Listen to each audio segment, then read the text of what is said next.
Ketika heavy artillery dikirim Amerika ke Ukraina minggu ini, alat perang yang mempunyai mass destructive yang sangat besar itu dikirim dalam jumlah sangat banyak ke Ukraina oleh Amerika, menggenapi lebih dari $5 billion nilai senjata yang telah dikirim ke Ukraina. Agaknya hal ini menandakan semakin besar skala kerusakan yang akan terjadi di Ukraina yang memungkinkan perang dunia ketiga itu terjadi. Kita juga semua sudah terinfokan bahwa Rusia mengirimkan sejumlah pesawat pengebom ke Inggris minggu lalu. Ini signal penting untuk kita bahas. Kita bahas pertama tentang 2 pesawat pembom Rusia yang memasuki wilayah pertahanan udara Inggris yang membuat RAF Royal Air Force panik dan full alert sehingga menerbangkan dalam hitungan menit pesawat tempur Typhoon untuk mengcounter kehadiran 2 pesawat pembom jarak jauh Rusia, di mana 2 hari sebelumnya ada 4 pesawat pembom jarak jauh Rusia mendekati garis pertahanan udara Skotlandia. Pesawat pengebom Rusia itu Tupelov atau Tu-95,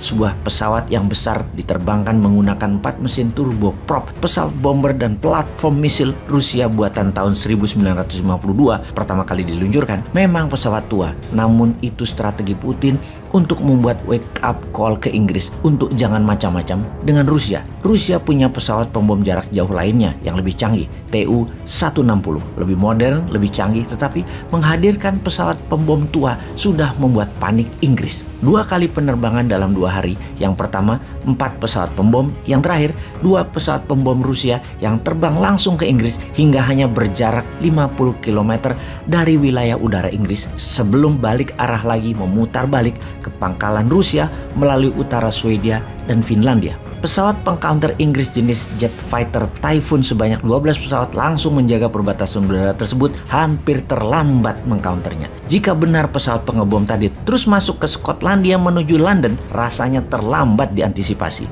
Sungguh pengiriman pesawat pengebom tadi ini hanya pesan yang sangat mengerikan tentunya. Selain memberi pesan ke Inggris, ada pesan lain juga yang Putin ingin sampaikan. Kita juga tahu Swedia ingin bergabung dengan NATO, juga Finlandia ingin bergabung dengan NATO. Dalam 2 simulasi udara kemarin, pesawat pembom Rusia ini cukup membuat bukan hanya Inggris panik, tapi Swedia, Finlandia, dan pastinya NATO panik. Pesan singkat ini kalau tidak difahami, ini artinya perang di Eropa bisa meletus.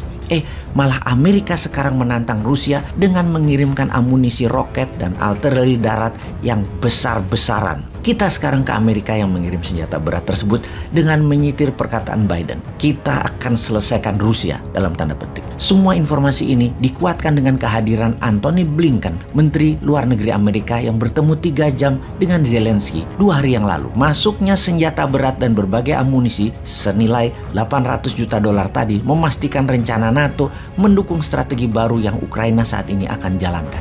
Strategi Putin yang mengepung membuat 30 juta warga Ukraina akan kelaparan dan membuat Eropa Barat akan bangkrut. Ini membahayakan dunia.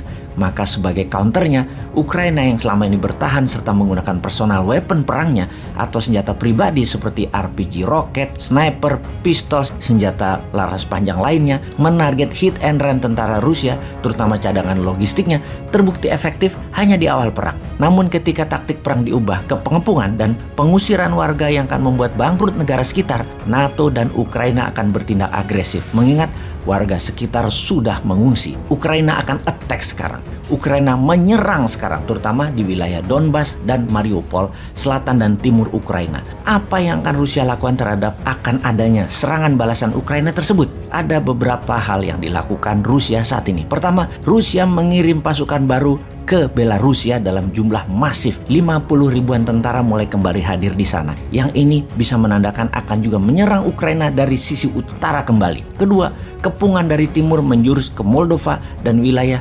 Transnistria untuk mendorong penduduk Ukraina mengungsi keluar Ukraina ke arah barat dan utara. Ketiga, melakukan simulasi serangan udara langsung ke wilayah utara Eropa. Kemudian, Amerika mulai memobilisasi tentara di luar Amerikanya. Dengan itu semua, kita semua tahu ada 800 base pangkalan tentara Amerika di 80 negara di dunia ini. Yang terbanyak di Jerman, ada 119 pangkalan militer Amerika. Di Jepang ada 109, ada 60 di Korea Selatan dan ada 44 di Italia. Kita juga tahu biaya untuk memaintain per tahunnya di 800 pangkalan tersebut sekitar $450 billion atau 3 kali APBN Indonesia. Tentara Amerika di Jerman saat ini adalah 21.000, di mana sudah mendeploy 3.000 tentara tentaranya ke Polandia dan 5.000 tentaranya ke Norwegia. Dalam rapat Senin kemarin di Gedung Putih, Biden berencana meningkatkan anggaran perang Ukraina dan memobilisasi pasukannya bersama NATO.